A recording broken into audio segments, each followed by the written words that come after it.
중국 산시성 시안. 시안은 옛날 당나라의 수도 장안이었다. 한여름 서안의 밤거리는 당나라의 옛 영화를 다시 찾은 듯 화려하다. 시안에서 외국인들의 모습을 찾는 것은 그리 어려운 일이 아니다. 그 옛날 당나라의 수도였던 이곳은 동서교역과 문화의 중심에 서 있던 당시 최대의 국제도시였다. 그 속엔 신라에서 유학 온 승려와 학자들도 끼어 있었다. 화엄종을 창시해 신라불교의 새장을 열었던 의상도 이곳에 있었다.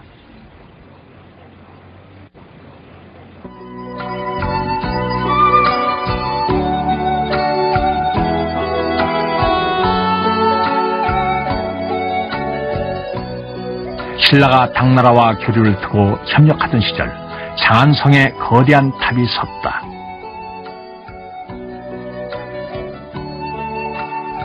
대안탑. 높이가 64.5m, 7층 전탑이다. 거대한 탑에 익숙하지 않은 우리들의 눈엔 탑보다는 오히려 건물처럼 보인다.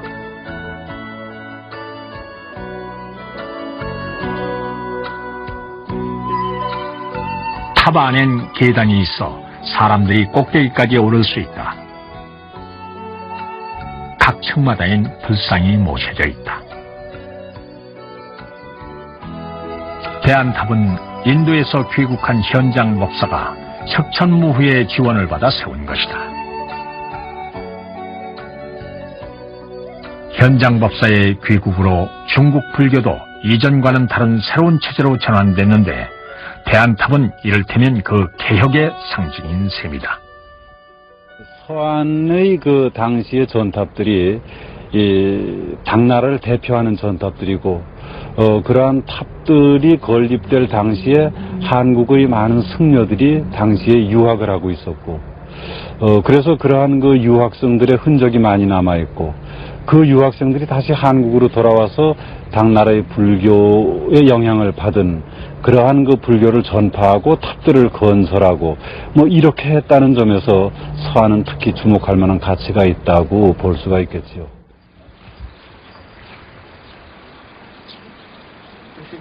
대안탑을 시작으로 당나라에 많은 전탑이 세워졌다.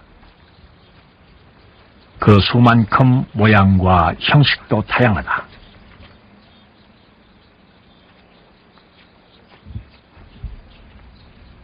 대안탑이 전탑의 남성미를 보여준다면 소안탑은 여성미를 잘 보여주는 것이다. 소안탑은 첫 층의 높이가 특별히 높고 둘째 층부터 급격하게 줄어드는 이른바 밀첨식 전탑이다. 각 층의 처마는 부드러운 선을 이루어 여성적인 분위기를 준다.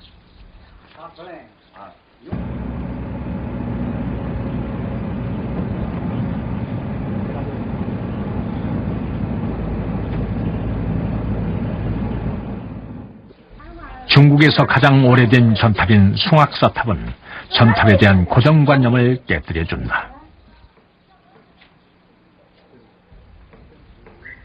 사각형의 벽돌로 원형탑을 만든 것이다. 벽돌로 모양을 낸 장식은 그 정교함에 놀랄 정도다.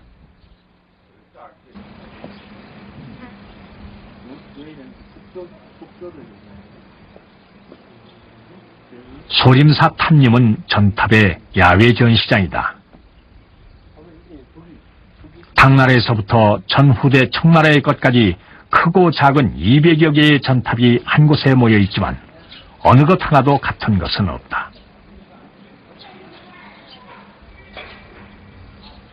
중국 전탑의 역사와 다양한 형식을 한눈에 볼 수 있는 불탑 박물관인 셈이다.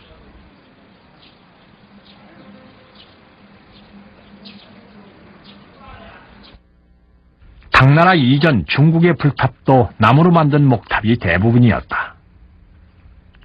그러나 목탑은 공을 들인 것에 비해 전란이나 화재에 너무 취약했다. 이 때문에 내연성이 강한 벽돌이 탑의 신소재로 주목받기 시작했다.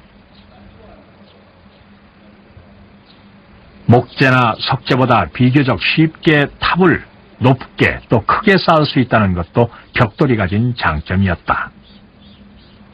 벽돌의 대량 생산과 축조 기술의 발달에 힘입어 목탑은 빠른 속도로 전탑으로 바뀌어 갔다.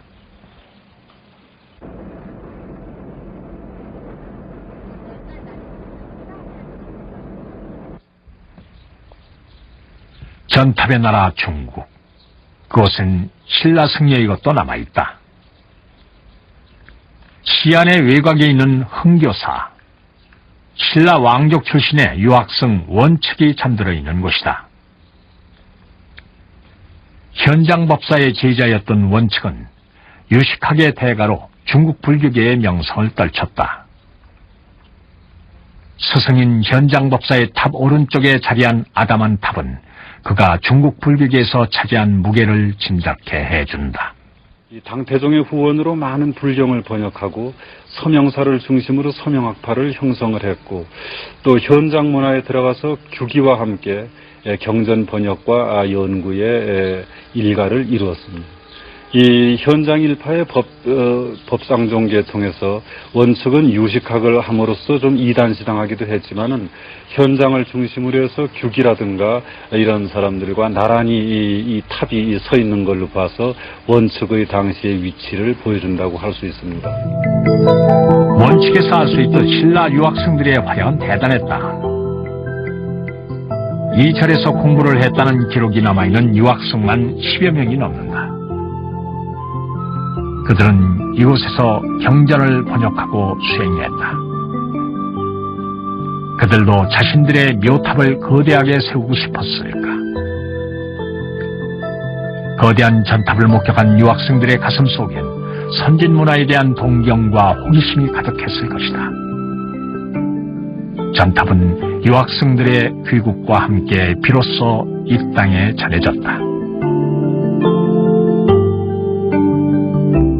그 첫 출발은 경주였다.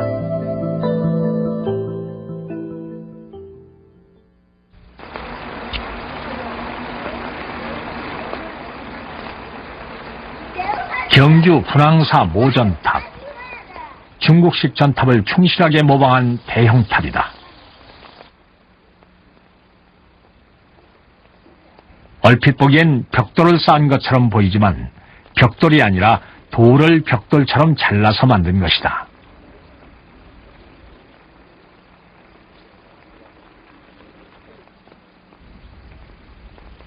벽돌을 만들기 어려웠던 시절, 아예 돌을 벽돌처럼 잘라 전탑을 흉내낸 것이다.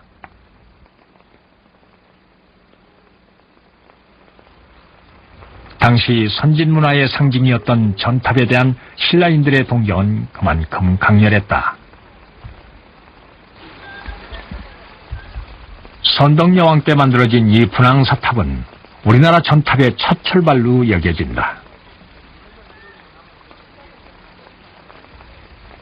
삼국유사는 석양지라는 스님이 일찍이 전탑을 만들어 절에 봉안했다는 기록을 전하고 있다.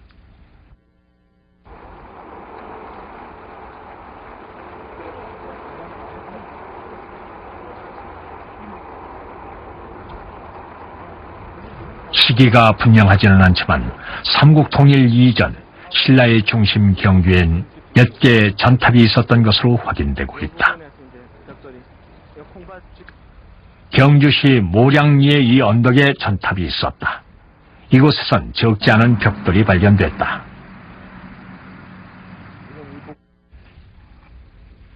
이 대형 연화문 벽돌은 이곳에서만 발견된 것이다. 그것은 중국에서도 대규모 전탑에만 사용됐던 모서리 부분 특수 벽돌이었다. 신라의 초기 전탑도 당연히 중국을 본떠가지고 그 규모도 상당히 대규모였을 겁니다. 그 좋은 증거 자료가 이곳 모량리 전탑에서 나온 특수한 오각형 벽돌입니다. 이 오각형 벽돌은 중국의 전탑에서 옥계석을 벌려나갈 때 거기에 사용되는 아주 특수한 벽돌입니다. 동국대 박물관엔 경주에 전탑이 존재했음을 보여주는 다양한 벽돌이 소장돼 있다. 불상 사이에 전탑이 새겨진 벽돌, 화려한 목탑이 새겨진 것도 있다. 용머리가 새겨진 것도 있고 범자가 새겨진 것도 있다.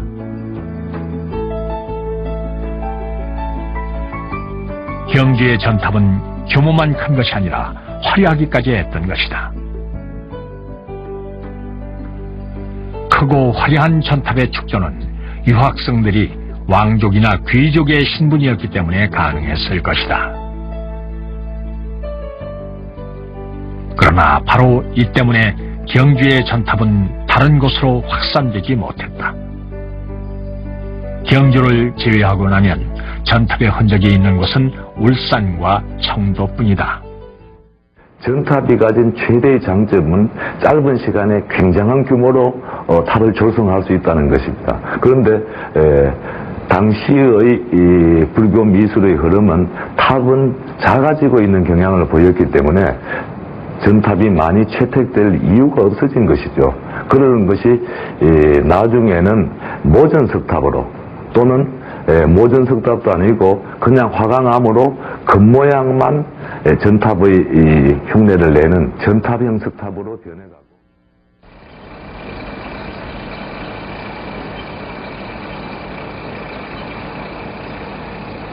그러나 한 세기 뒤 신라의 변방 안동에서 전탑은 그 모습을 다시 드러냈다. 중앙선 철길과 나란히 골목길에 들어서면 당당한 탑 하나와 마주하게 된다.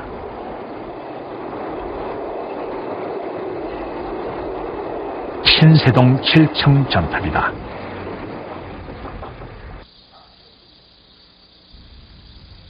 통일신라 때 만들어진 것으로 현존하는 전탑 가운데 가장 규모가 크고 오래된 것이다. 이곳엔 법흥사란 사찰이 있었고 신세동 전탑은 법흥사의 불탑이었다.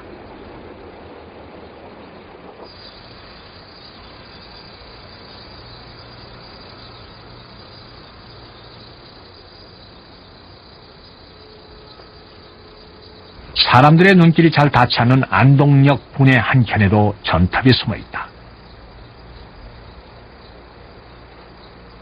동부동 전탑.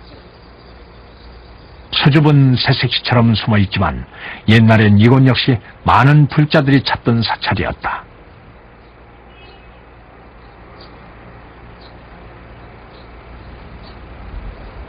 범림사.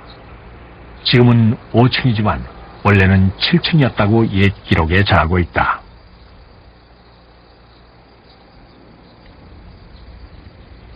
감시를 지키는 인왕상이 2층에 면석으로 장엄된 것은 이곳만의 독특한 모습이다.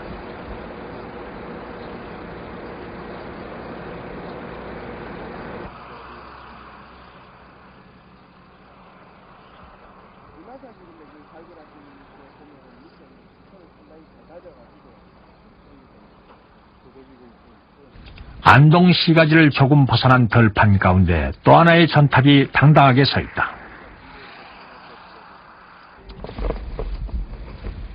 조탑동 전탑은 다른 탑과 달리 첫째층 탑신은 벽돌이 아닌 화강암으로 대신했다. 감실의 양쪽엔 인왕상이 새겨져 있다.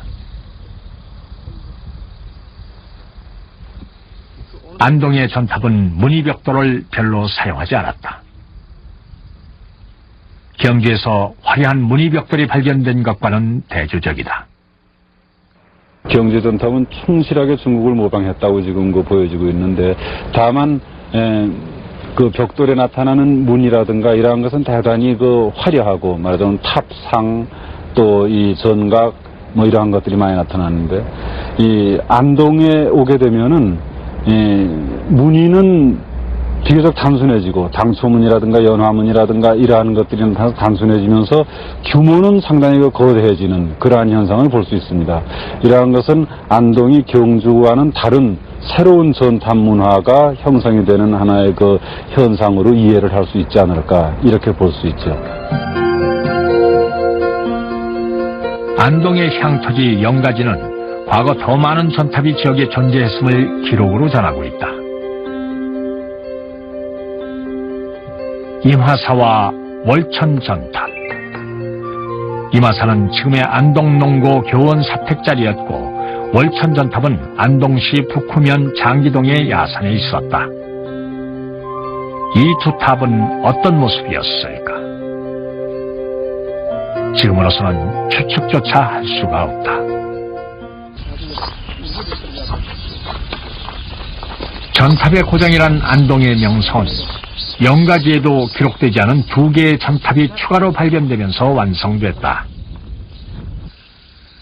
낫으로 잡초를 걷어내자 무너진 탑이 모습을 드러냈다. 풍천면 금계동 화인사지 전탑이다. 이 탑 때문에 이 마을은 탐리라고 불린다. 봉정사가 있는 천둥산 정상 부근에서는 개목사 전탑지가 발견됐다.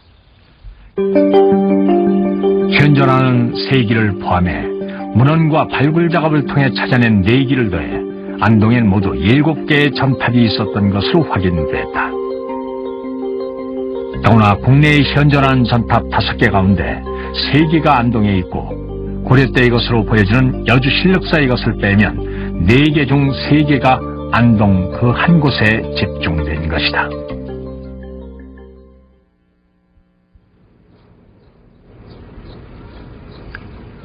사람들은 오랫동안 재료상의 문제로 또는 풍수설 등의 이유로 안동에 전탑이 집중됐을 것이라고 막연하게 추정해왔다.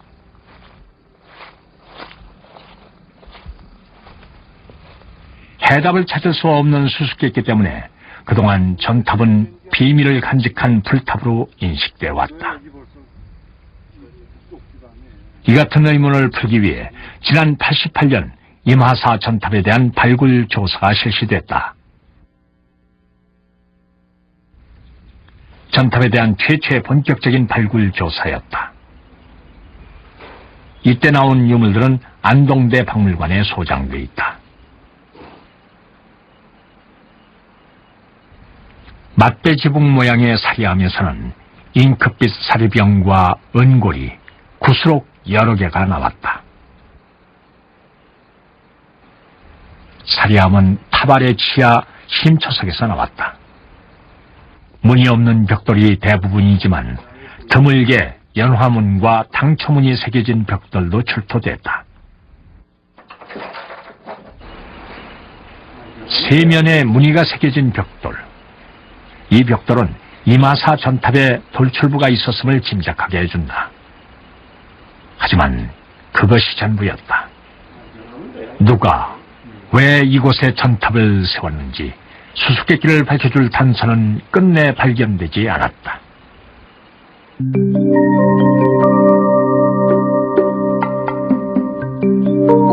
천년의 수수께끼, 전탑은 어떻게 만들어졌을까?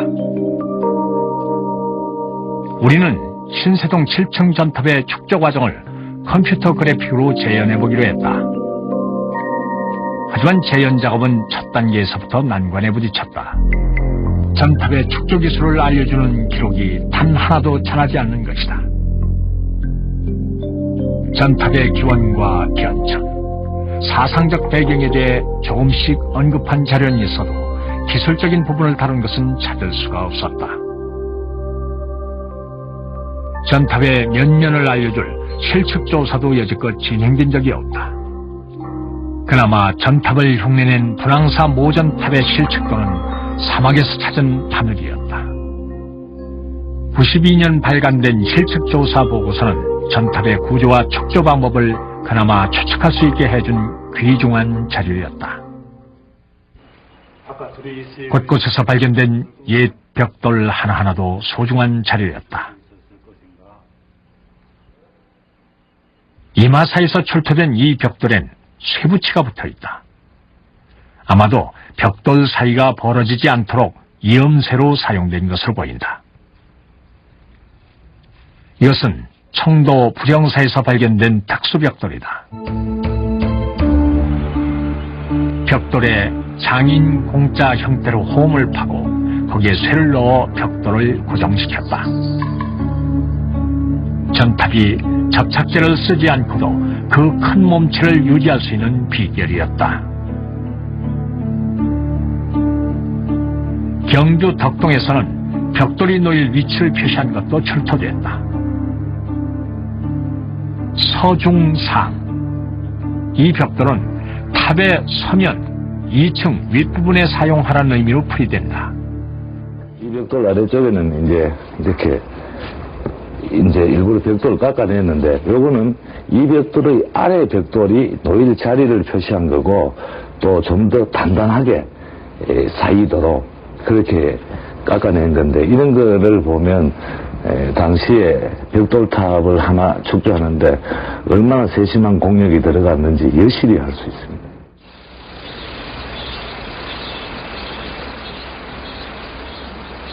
벽돌에 대한 해답은 어느 정도 찾은 셈이다.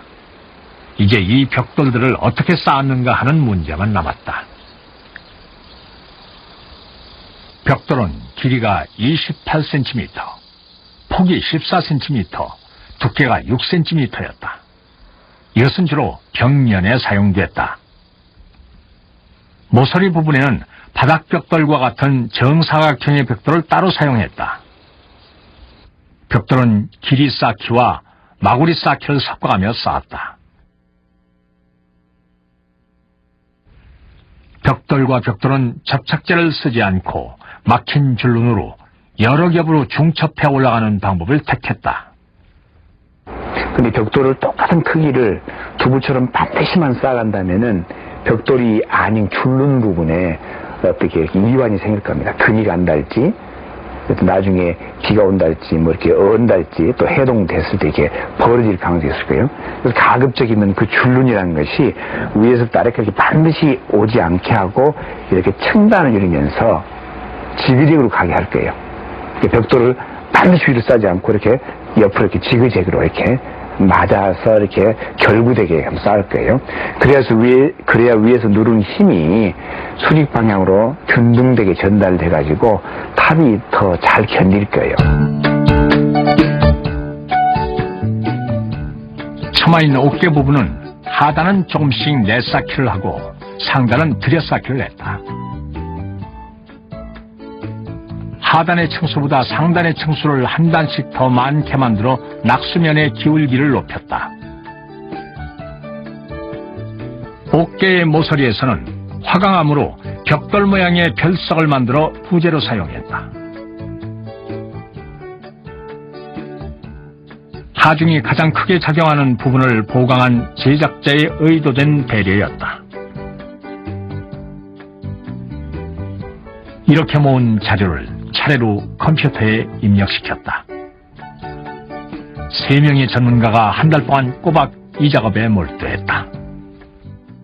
그 실제 어떤 그 맞는 전탑의 규모라든가 비례, 그 다음에 제작 과정에 있어서의 벽돌 하나하나의 규격, 그 다음에 그 쌓는 방법, 기술적인 어떤 방법, 그런 것들이 그 컴퓨터상에서의 어떤 제작 작업이 그대로 재현된 상태이기 때문에 그것으로서 충분히 이 선조들이 쌓았던 어떤 작업의 축소 기술이라든가 방법, 전체적인 기술적인 비례 감각을 느낄 수 있지 않을까 그렇게 생각을 합니다.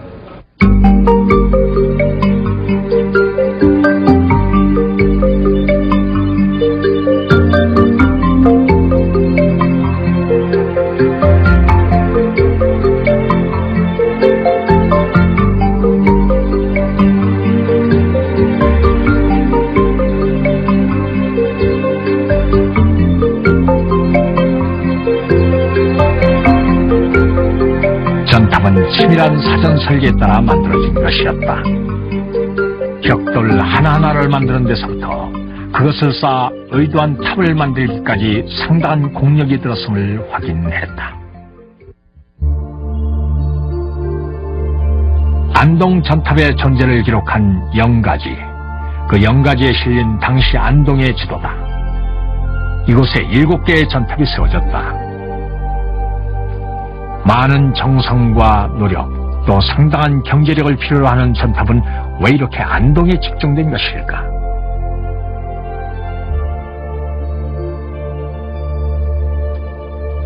전탑이 안동에 집중된 데는 반드시 그 이유가 있을 터였다.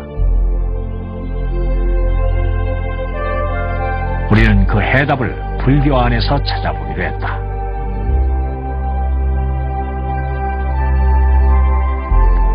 그러던 중 대단히 흥미로운 사실을 발견했다.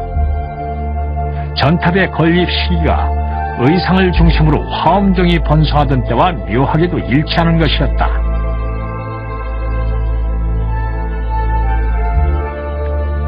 안동에 전탑이 세워진 것은 8세기, 신라가 삼국을 통일한 이후였다.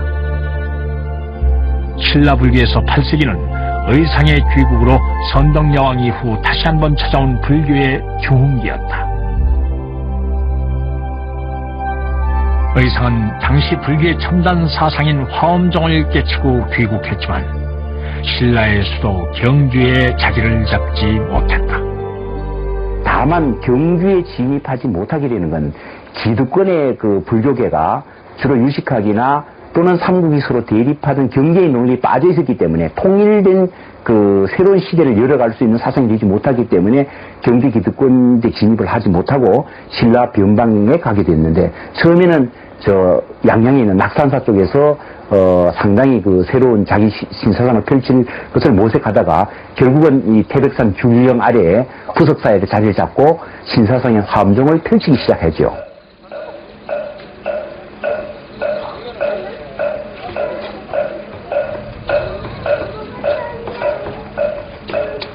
의상은 신라의 변방 영주에서 부석사를 창건하고 신라 화엄종의 문을 열었다.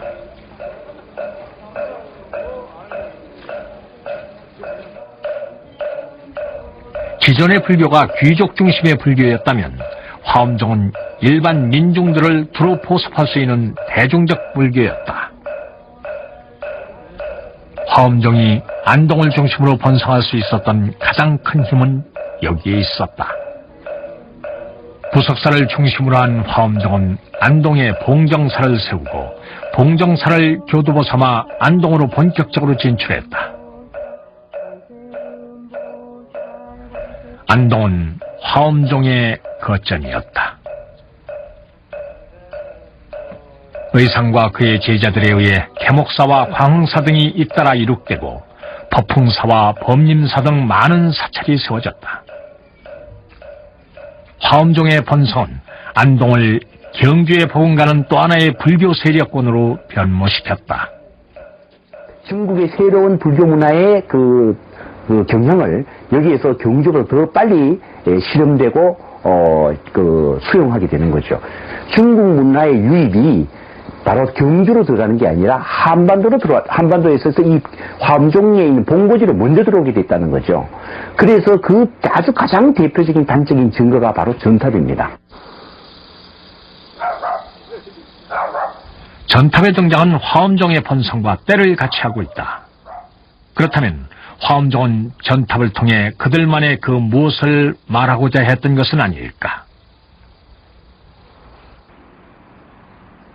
전통적인 가람배치에서 불탑은 금당 앞에 하나 내지 두 개가 세워지는 것이 일반적이다. 그런데 전탑은 금당과 동떨어져 물가에 있거나 산 정상에 있다.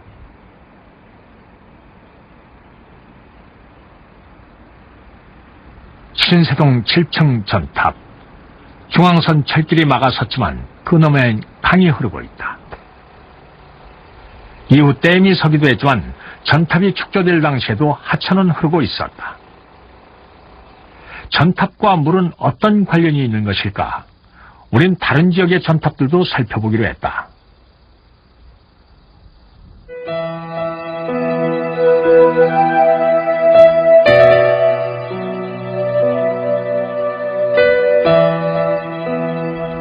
영양군 봉감동 모전탑. 회칠이 벗겨 얼룩이 지고 잡초가 무성했던 옛 모습은 사라지고 깨끗하게 단장된 모습이다.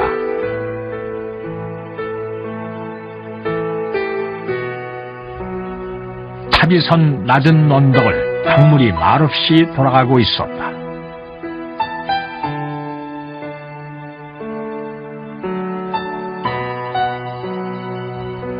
전탑의 북방 한계선격인 여주 신륵사에서도 같은 사실을 확인했다. 신륵사 전탑도 가람의 배치에서 멀리 벗어나 남한강이 내려다보이는 절벽 위에 세워져 있었다.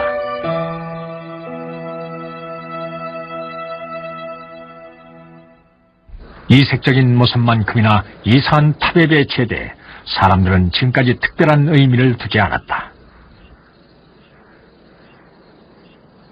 그렇다면 전탑은 아무 의미 없이 물가에 세워졌을까?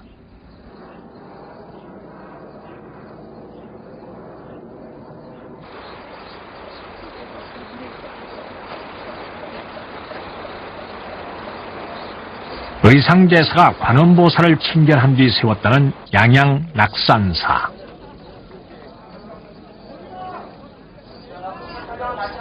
바다를 결마당으로 삼은 이곳에 거대한 관음보살이 서 있다. 관음보살, 중생들의 소망을 가장 잘 살펴 들어준다는 자비와 연민의 화신이다. 고난을 겪고 있는 중생이 일심으로 그 이름을 부르면 그 소망에 따라 33가지 모습으로 나타나 구원을 한다. 나무아미타불 나무 관세음 보살, 불자들의 입에서 끊이지 않는 그 이름. 관음신앙은 옛부터 이 땅 중생들에게 가장 밀접하고 친숙한 것이었다. 이 때문에 모든 불교 종파가 관음보살을 앞다퉈 끌어들였고 의상도 예외가 아니었다. 더구나 의상의 화엄종은 우주론적 인식을 필요로 하는 어려운 것이었기에 포교의 수단으로 관음보살의 필요성이 어느 종파보다 절실했던 것이다.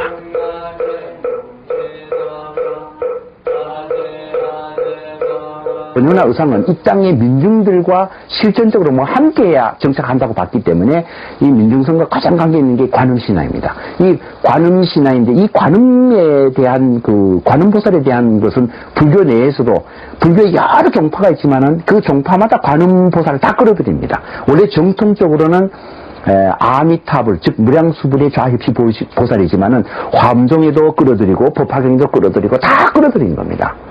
그러니까 화엄종에서 나타나는 관음보살은 특히 우리가 고려불화에 많이 나타나지만은 수월관음입니다.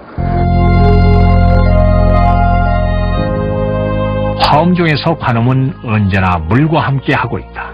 그것은 불교 유물 가운데 특히 불화에서 잘 나타난다. 수월 관음도 부도의 길에 나선 선제동자가 관음을 만나 깨달음을 얻는 모습을 그린 것이다. 관음은 물가 벼랑에 앉아 동자에게 설법을 하고 있다. 관음은 이렇듯 물과 떼어놓을 수 없는 이미지를 갖고 있다.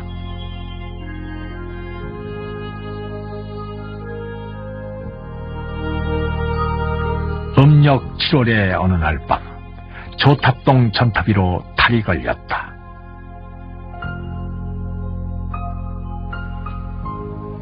고즈넉한 분위기가 전탑에 운치를 더해준다. 달과 밤, 그리고 탑 앞을 흐르는 물은 수월 관음도를 연상시킨다. 그림에서 빠진 부분은 관음보살뿐. 전탑은 어쩌면 바로 관음보살을 상징하는 것일지도 모른다. 의상에서 비롯된 안동의 화엄사찰, 그곳에 세워진 전탑들은 관음신앙을 이 땅에 구현해 놓은 것은 아닐까. 화엄 사상의 영향을 받는 그 전탑의 이 지역에 있는 전탑들도 화엄의 그런 스토리를 연계시키면은 그 해수 관음의 이미지와 연관시켜서 강가에 원래 화엄경의 경전 자체가 용왕의 바다에서 갖고 온 것이 바로 화엄 사상입니다. 화엄경 경전의 유래가 또 용왕으로부터 그 경전을 전달받았다는 것으로 되어 있기 때문에 화엄경이 이제 물과 또는 바다의 이미지가 굉장히 밀접한 관계가 있습니다. 그리고 또 해수관음이 화엄경의 또 관음보살로 유명합니다. 그래서 이 전탑들도 물 가까이 또는 바다 가까이에 있는 것에 어떤 경향의 관계가 있지 않을까, 그런 생각이 듭니다.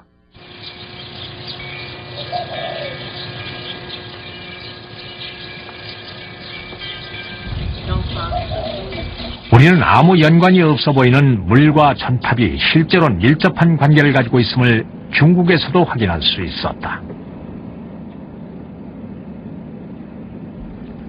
중국 시안의 향적사. 이곳엔 중국 정토종의 2대 조사였던 선도대사를 기리는 전탑이 있다. 그런데 선도탑 역시 법당의 왼쪽으로 완전히 비켜나 가람에서 벗어나 있다.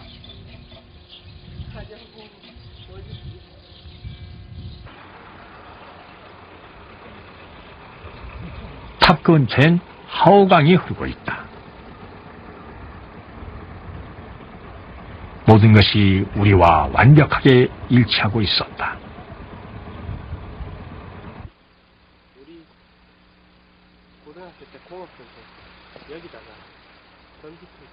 물과 전탑이 밀접한 교리로 연관되어 있다면 산정에 있는 전탑은 무엇 때문일까? 전탑과 산 정상은 또 어떻게 연관되어 있는 것일까?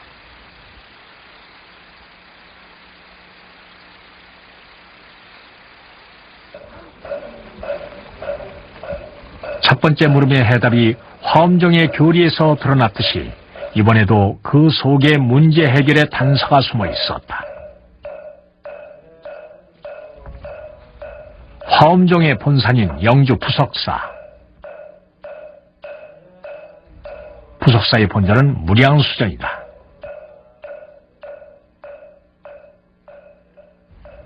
이곳엔 정토종의 주불인 아미타불이 모셔져 있다.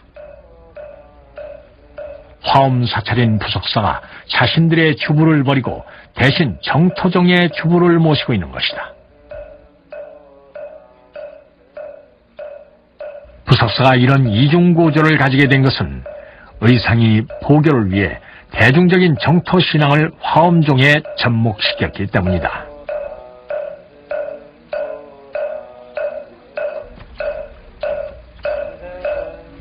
무량수전 아미타불은 좌우에 아무런 협시보살을 거느리지 않고 동쪽을 바라보고 있다. 그 아미타불에게 경배하는 사람들은 그 뒤에 있는 소백산에서 가장 높은 봉우리 비로봉을 향해 절을 하게 된다.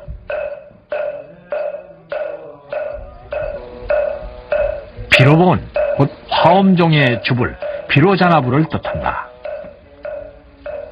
의상은 대중신앙인 정토사상을 통해 중생들을 단계적으로 화엄의 세계로 이끌고자 했던 것이다. 사상적으로는 화엄종, 형태로는 정토적인 부석사의 이중구조는 이 같은 의상의 의도에 따라 계획되고 만들어진 것이었다. 화엄의 시각으로 볼 때 산마다 가장 높은 봉우리를 비로봉이라고 하는 것은 그것이 곧 비로자나불을 의미하기 때문이다. 비로자나불은 이 땅에 그 제일 높은 봉우리 항상 있게 됩니다. 그래서 금강산에서 봉우리 비로봉이고 모든 그 산악의 최고 높은 봉우리는 비로봉이 있게 되는 겁니다. 그 비로자나불이 바로 이 땅의 제일 높은 위치에 이 전체 세계를 조망하고 있다는 상징을 갖고 있습니다. 그래서 화엄사상을 피력하고 있는 화엄사찰의 전탑들도 이렇게 그 부타의 상징이라는 법당 안의 상징을 떠나서 이 전체 현실 세계를 높은 위에서 조망한다라는 화엄의 비로자나 신앙에 의해서 이 불탑도 높은 곳에 조망하는 위치를 갖지 않을까 저는 그렇게 봅니다. 화엄사찰의 전탑은 관음보살과 비로자나불을 뜻한다. 따라서 두 부처를 대신하는 전탑은 인간사의 모든 번뇌로부터 모든 중생을 구제한다는 의미를 지닌다. 전탑을 세우는 것은 이 같은 간절한 바람이나 희망을 이루려는 의지의 작업이었다.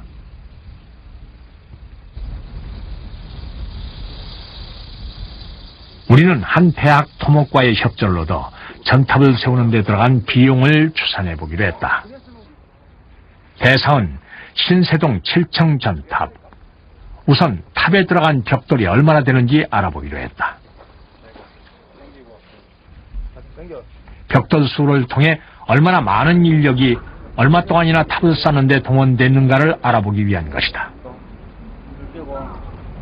탑에서 가장 폭이 넓고 높이가 높은 1층의 무게와 벽돌 수를 우선 계산해 탑 전체의 무게와 축조에 쓰인 벽돌의 총수를 계산해 보기로 했다. 먼저 탑의 폭과 높이를 재고 그것을 곱해 전체 부피를 구했다. 내부가 모두 벽돌로 채워져 있다고 가정하면 전체 부피를 벽돌 하나의 부피로 나누면 1층을 쌓는 데 사용된 벽돌 수가 산출된다. 1층에만 10,000장의 벽돌이 사용됐다. 벽돌 하나의 무게는 대략 4kg. 벽돌 수를 곱한 1층의 무게는 40톤이다. 위층으로 갈수록 조금씩 좁아지지만 이를 무시하고 전체로 환산해보면 벽돌 수는 모두 70,000여 장. 무게는 무려 280톤이나 됐다. 보기보다 훨씬 많은 벽돌 수에 상상을 초월하는 엄청난 무게였다. 신세동 전탑은 현대소적공법으로 말씀드리면 2.0B 쌓기공법에 해당이 되는데, 이 공법은 벽돌을 가로로 2장을 놓고 위에 세로로 1장씩 벽돌을 조정하는 공법인데, 구조상 아주 단단한 공법입니다. 그래서 신세동 전탑을 완공하기 위해서는 약 70,000장의 벽돌이 소요되는 걸로 추정이 되는데, 오늘날 보통 이 공법은 3인이 1조가 돼가지고 하루에 약 1,000장을 쌓습니다. 그러면 70,000장을 쌓기 위해서는 약 석 달이 소요되는 아주 대단히 공사로 추정이 됩니다. 이 많은 벽돌을 어디에서 만들었을까? 근처에서는 벽돌을 굽던 가마터가 발견되지 않았다. 그렇다면 다른 곳에서 벽돌을 옮겨왔을 터이다. 70,000장 280톤의 벽돌, 1톤 트럭으로 환산하면 280대 분량이다. 이 많은 벽돌을 당시엔 사람의 힘만으로 옮겨야 했을 것이다. 일반적으로 어른 혼자서 들 수 있는 무게가 50kg이라면 5,600명이 동원되어야 벽돌을 나를 수 있다. 실제로 이만한 인원이 동원됐는지 알 수는 없지만 아마도 이에 못지않은 인력이 투입됐을 것만은 분명한 사실이다. 무엇보다 벽돌을 굽는 데만도 많은 인원과 비용이 들었을 것이다. 기본 재료인 황토 아니면 점토가 있어야 하지 않겠습니까? 그걸 갖다가 이제 채로 이렇게 열심히 치고 또 물로 붓고 또 소성시켜서 그걸 조금 마른 상태에서 벽돌을 제작하지 않겠어요? 그 다음에 이런 벽돌을 모아서 이제 가마에 넣어서 굽고 또 구운 다음에 조금 며칠 지난 다음에 이런 것들을 옮기고 또 쌓고 또 완성되고 또 과정 중에서 뭐 어떤 특정 부분 잘못 쌓고 헐고 뭐 이런 과정들이 아마 계속 반복될 거예요.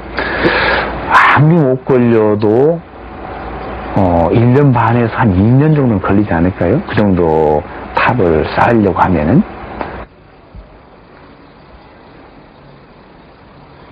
안동의 사찰은 이런 부담을 감당하며 전탑을 세울 수 있을 만큼의 경제력을 과연 가졌던 것일까?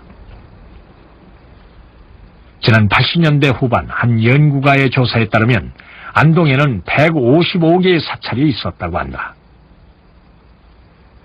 영가지와 그 외 다른 지방지에 나타난 것들을 모두 합한 숫자다. 통일신라시대 경주 안동과 더불어 또 하나의 웅도였던 대구의 사찰이 60여 곳이었다는 기록과 비교해보면 당시 안동의 불교세를 짐작할 수 있다.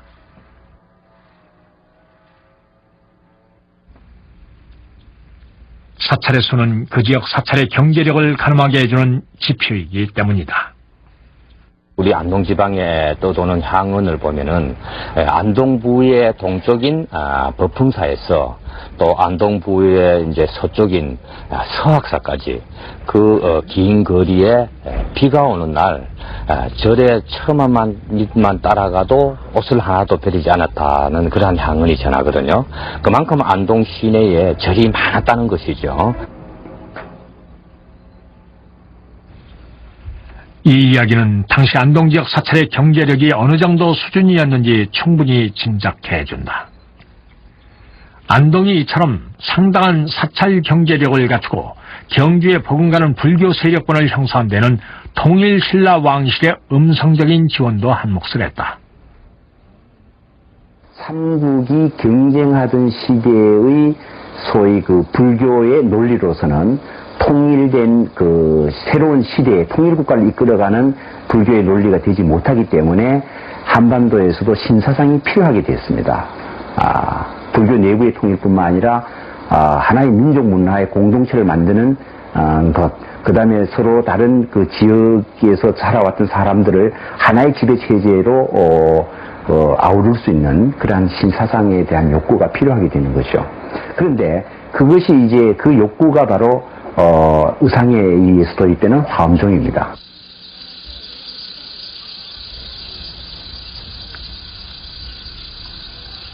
화엄 사상은 대단한 포괄성과 융통성이 있는 사상체계였다. 대립과 항쟁을 초월해 사람들의 마음을 하나로 단결시키고 국가와 사회를 정화시키는 정신적인 힘이 있었다.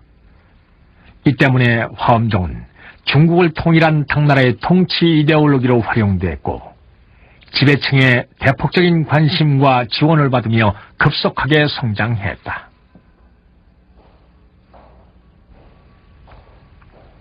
삼국을 통일한 신라 왕실에게도 화엄종은 관심이 가는 신사상일 수밖에 없었다.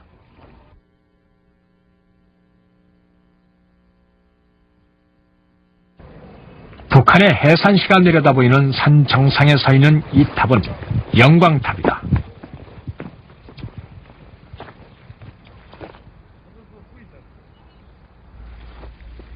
발해의 유적지기도 한 영광탑은 규모는 작지만 중국식 전탑의 전형을 잘 보여준다. 한국 사람입니다. 한번 열렸어요. 네. 기단부 아래 지하 깊숙한 곳, 사리를 모시는 이곳을 지궁이라고 부른다. 영광탑처럼 지하에 사리를 모시기 위한 별도의 공간을 마련한 것은 중국 전탑의 공통적인 특징이다.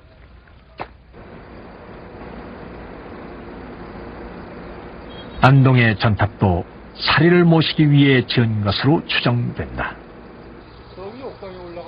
불경을 모시거나 고성을 기리는 요탑으로 건립된 예가 우리나라에서는 확인된 것이 없다.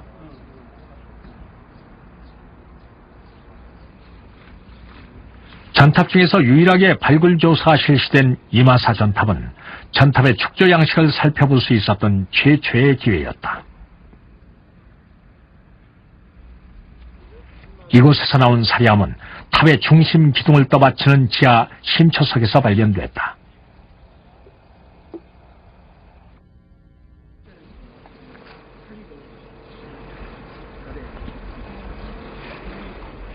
지금은 법당으로 바뀌어 전탑의 모습을 찾아볼 수 없는 청도 운문사 작압전에서도 심초석에서 사리함이 출토됐다. 심초석에 구멍을 내고 사리를 모시는 것은 우리나라 목탑의 전통 양식이다.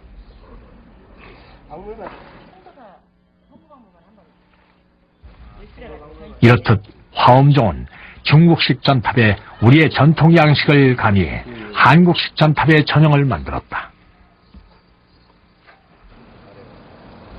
중국에서 유입됐지만 우리식의 전형을 갖춘 안동의 전탑은 이후 돌을 깎아 전탑을 흉내낸 모전탑의 형태로 동쪽으로는 영양, 위로는 제천과 영월을 거쳐 경기도 여주까지 확산됐다.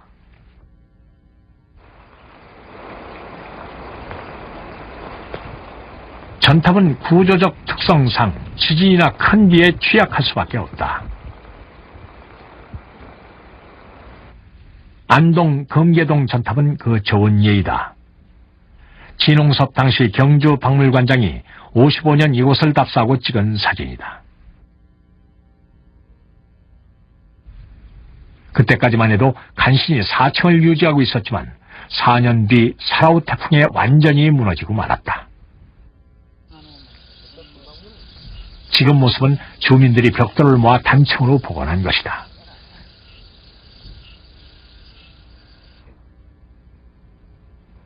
일제시대 조선 총독부가 발간한 조선 고족도보엔 당시 전탑의 모습이 실려 있다. 신세동 전탑은 감실의 오른쪽 벽면이 무너지고 옥계 모서리가 성한 곳이 없다.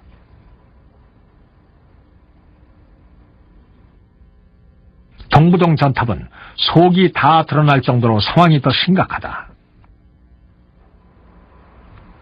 조탑동 전탑은 화강암으로 만들어진 초층만 제외하고는 성한 곳이 없어 보인다. 금방이라도 무너질 듯한 모습이지만 그나마 사라지지 않고 모습을 유지해온 것은 방치되지 않고 수리 보수됐기 때문이다. 영가지는 조선 성종 18년인 1487년 전탑에 대한 대대적인 보수공사가 있었음을 기록으로 전하고 있다. 이런 노력들 덕분에 전탑은 현존하고 있지만 아이러니하게도 보수공사 때문에 전탑은 그 원형을 잃어버렸다. 우리가 만나는 전탑의 모습은 불과 100여 년 전의 것이다. 1200년 전 전탑이 처음 세워졌던 그때도 지금과 같은 모습이었을까? 우리는 신세동 전탑의 원래 모습을 찾아보기로 했다. 조선 고족도부에 실린 신세동 7층 전탑. 가장 먼저 감실의 형태가 눈에 띈다. 사각형이 아니라 윗부분이 굽은 아치 형태다. 감실을 막고 있는 나무판을 걷어내고 안으로 들어갔다. 감실 안에서 바라본 모습은 사진처럼 아치 형태였다.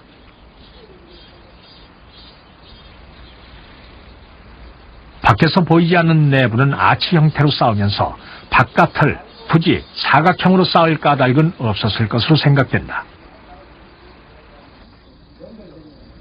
내부는 대부분 벽돌로 채워져 있다. 축조 당시 중심 기둥이 섰던 자리만 꼭대기까지 비어있다.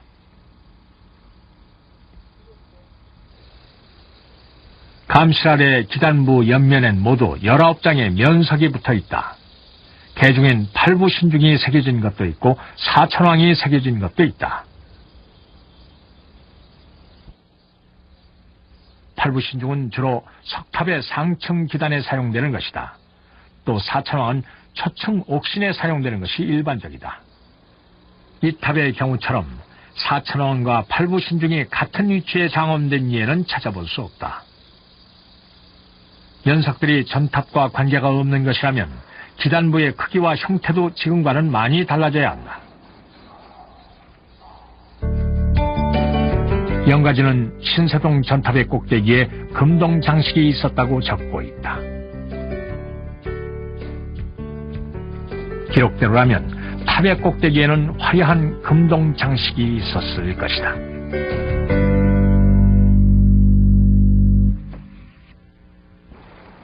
옥계 부분에 일부 남아있는 기와 흔적은 어떻게 된 것일까? 우리 전탑의 기원인 중국의 전탑 가운데 기와를 올린 예는 찾아보기 어렵다. 기와를 넣기 위해서는 계단식 처마의 틈을 모두 메워야 하는데 그럴 경우 전탑의 가장 큰 매력인 계단식 처마의 아름다움이 사라지게 된다. 기와는 조선 후기 중수 과정에서 얹어진 것으로 보인다.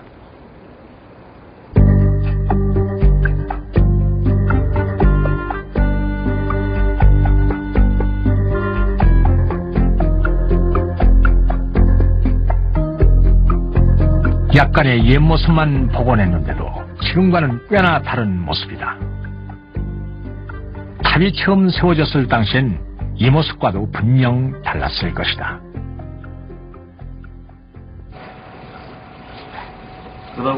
최근엔 종교미술의 장엄을 위해 탑 전체에 회치를 하고 채색까지 했다는 주장까지 제기되고 있다. 울산 농소에서 출토된 벽돌엔 붉은색을 채색한 흔적이 남아있다. 중국의 전탑에서는 벽화까지 그려진 것도 찾아볼 수 있다. 붉은 미술품이라는 게 어느 작가가 자기 생각한 것처럼 마음대로 그렇게 만드는 게 아니고 어디까지나 규범이 있었을 겁니다. 종교 미술이니까요. 그러니까 불상이나 탑이나 계속 채색이 되어 왔는데 이게 우리가 그걸 완전히 잊어버리게 된 것은 조선 중기 이후에 사찰 경제력이 현재 약화되고 난 뒤에는 그것을 아마 계속 보수하거나 새로 칠을 하거나 하기가 어려웠을 겁니다. 만약 전탑에 색이 칠해졌다면 지금까지 우리가 알고 있는 것과는 전혀 다른 모습으로 평가되어야 할 것이다. 어쩌면 우리 미술사를 다시 써야 할지도 모를 일이다. 안동은 언제나 개성 있는 문화를 꽃피워왔고 항상 시대의 중심에서 독특한 흔적들을 남겼다. 전탑은 과거 안동이 불교 문화의 의미 있는 성지였다는 사실을 천년의 세월을 넘어 말없이 보여주고 있다. 전탑은 치밀한 사전 기획에 따라 상당한 공력을 들여 만든 것이었다.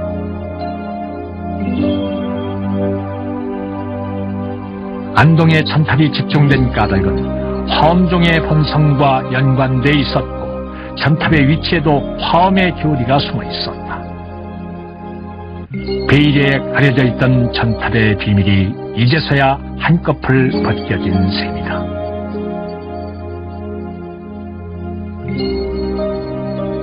전탑은 1200년 전 이 땅에 발을 딛고 살았던 신라인들이 땀으로 빚어낸 소중한 문화유산이다. 그 속엔 극락왕성을 기원하던 그들의 간절한 소망이 담겨 있다. 미스테리로만 여겨져 왔던 전탑의 진실에 우리는 과연 얼마나 다가섰을까?